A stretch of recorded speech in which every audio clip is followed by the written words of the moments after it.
Welcome to Pacific Lutheran University. We are getting underway, and that's the first pitch that's lined over to second base, but a nice snag for out number one for the Gentlemen's Club. Jordan Patterson is retired. One pitch, one down. I am Tyler Stat Guy Scott, and joining me is Robbie Thompson, as we seem to have lost the camera. And I apologize, that is Samantha Potter's fault, as that is aired into left center field. Sells under it, makes the catch. So 2 pitches, 2 outs.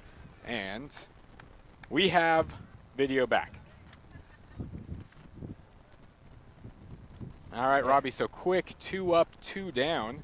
You know what, they just went for quick power right off the bat, but, oh, here we go. Ground ball over to short, toss to first in time, so 3 pitches, 3 outs. Wow. You rarely see that, but we went 1, 2, 3. We will go to the bottom of the first inning. Shack Daddy's opportunity to step in and see if they can get on the board. You know, Team Gentlemen's Club, that's not their game. They just went for power right there. And their entire season, they've been more clutch, base hitting. But right off the bat, every single one of them just tried to go for the long ball. And, you know, if they keep playing like this, they're going to have a tough time winning this game. That's right. And we are going to see Kai Hoyt leading off. He's a very good hitter, hasn't been out once this year, according to team leader Arvid Isaacson. Not sure how much I believe that stat, but we'll see how it goes. He's a sure-handed in left field, and the best outfielder since Ken Griffey Jr., he is Shaq. That is the words from Arvid Isaacson, the player-coach, if you will, of Team Shack Daddy. First pitch, and he hits a little ground ball right up the middle. That will be a base hit.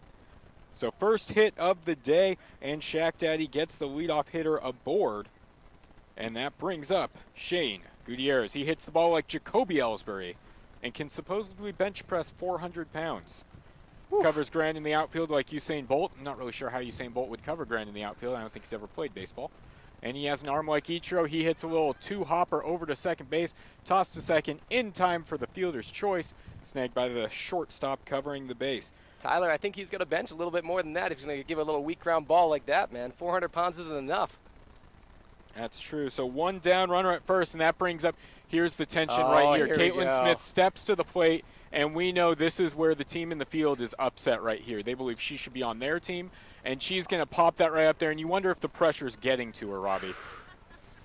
Yeah, this is a tough spot for her. This first at-bat, championship game against her old team, nerves are definitely a factor here. She abandoned her old team midway through the season, and she gets a hold of that one, airs it out into center field, and dropped. And that is going to be an error. So she reaches base, runner advances to second, and we have first and second. And you know that she's got to be snickering over there, knowing that she's getting the better of her former team right here. Right at Alan Bell. A clear error. Usually he's sure-handed, but not right there. And that's going to be a hard snag over to third base. Tosses back to try to get a double play, but there were already 2 outs, so it didn't matter. We will go to the second inning. That was very quick. First went down, a couple hits for Shack Daddy, but nothing on the board. We are still scoreless. You know, I'm still a little surprised by that drop pop-up by Alan Bell. The sun is not a factor right now, and I think he just somehow lost it. Maybe he fell asleep back there. It's quite possible. Alan is known for, just falling asleep at random. It's kind of an interesting thing about him. If you see him in the office working on any given day, there's about a 37% chance that he's asleep. That's true. That's true. I've seen it.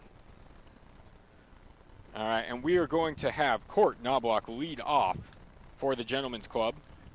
The Big Cheese, guy's named not just from being a flat-out boss, but also for his smarts, leadership, and big bat. He shows out when they're sailing it deep and over the head of the right center fielder. He's going to keep going. He is at third. He's going to go all the way for home. We're going to see if he can make it, and easily coming in to score, and that is the first run of the board on the inside the park home run by Court Knobloch.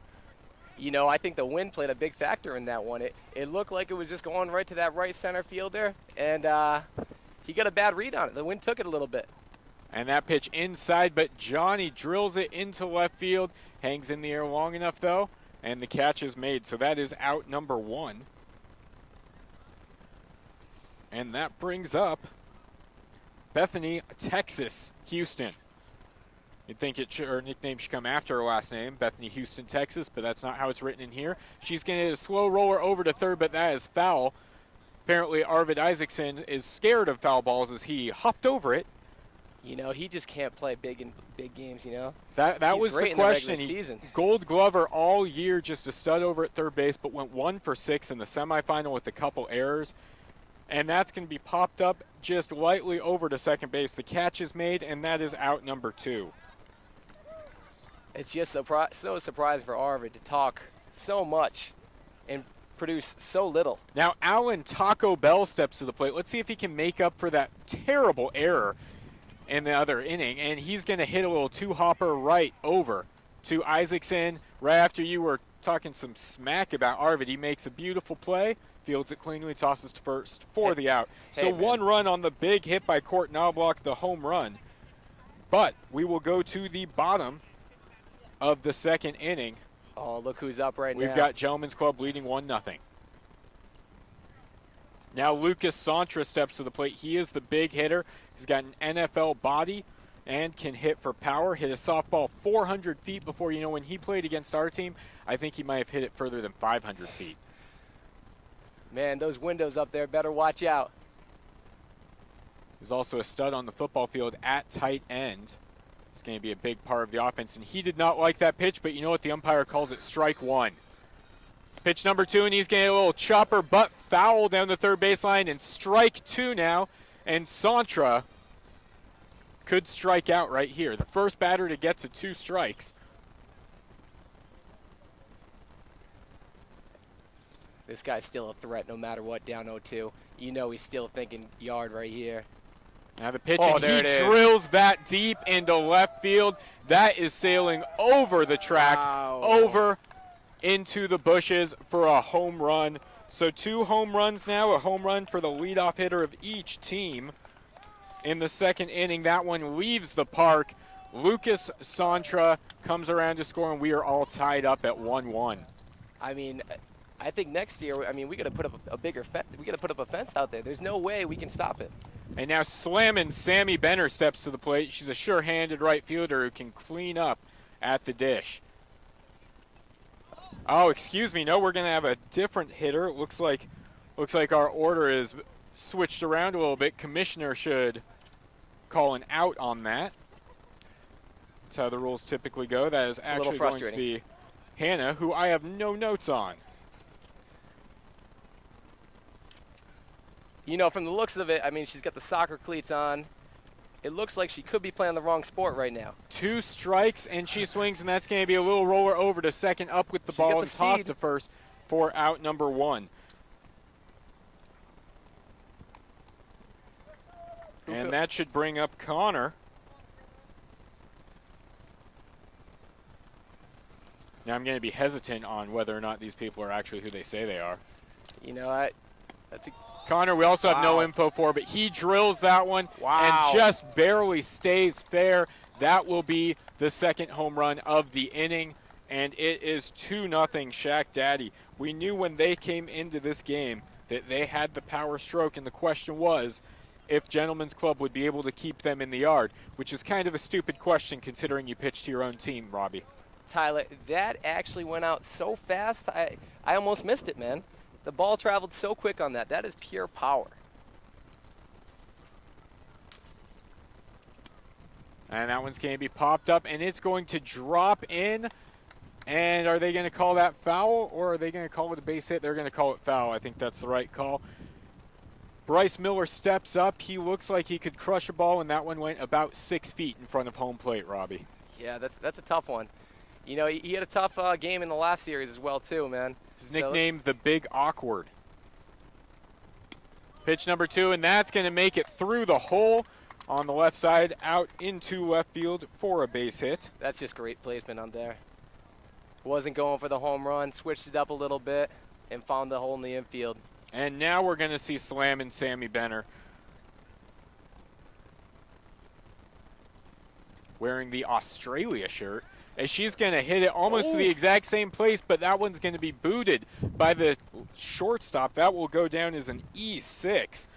A lot of nerves in this game, Tyler, a lot of nerves. Bryce advances to second, and Shaq Daddy's in a good spot right here as Arvid steps to the plate. Is that Arvid? No, that is not Arvid. Once again, batting out of order as he takes first pitch called strike.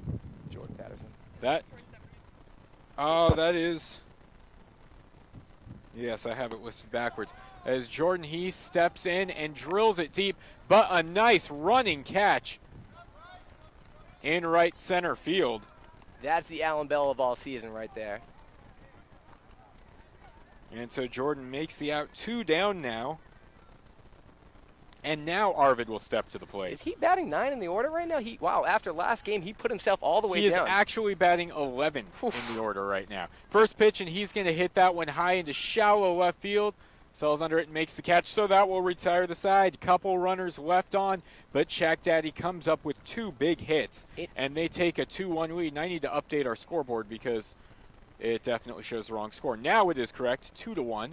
Going into the top of the 3rd inning. You know, Tyler, right now in the playoffs, Arvid is 1 for 7. Can you believe that? I can totally believe it. This is his last intramural game of all time, and he's going to do this, his last 2 games. 1 for 7, that's just unacceptable at this point. Well, you know, some guys put the good of the team above the others, and that's where it was good to see him drop himself in the order. You know, I don't know if he did that. I don't even know if he dropped himself. I think his teammates made him go all the way down to the 11th spot. I don't know about that. I feel like as player coach, he has the final say in all of these decisions. It's true.